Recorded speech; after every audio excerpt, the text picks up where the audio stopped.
Well, Dave, I just got off the phone with the FAA a few minutes ago, and they are saying that there were 3 people on board, and as you said, all 3 of them did not survive this crash. It happened right outside of Custer Airport in Monroe, near Munson Park, which is not far from the airport. We don't know why the plane went down, but here is what we do know. The flight took off this morning from Custer Airport in Monroe and went to Pennsylvania, and then was coming back, was supposed to arrive at the airport at 4 o'clock and then went down not far from that airport.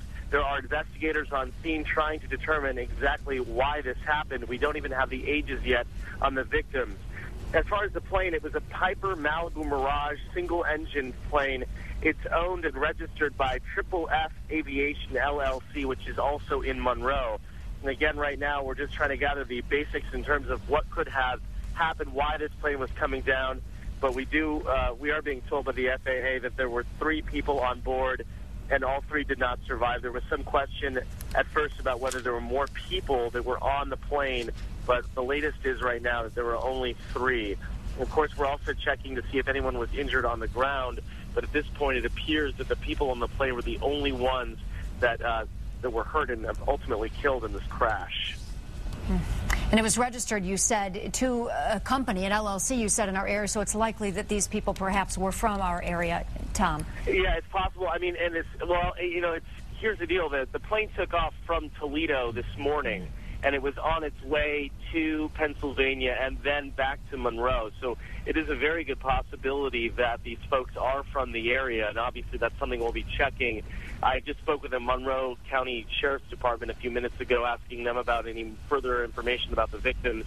They said right now that information has not gotten back to them, and we understand that Wayne County is actually going to be assisting in this as well, sending some investigators down, possibly the medical examiner. It's not clear what kind of condition the victims are in right now, so identifying them could be difficult, especially when you look with the tail number going back to this company.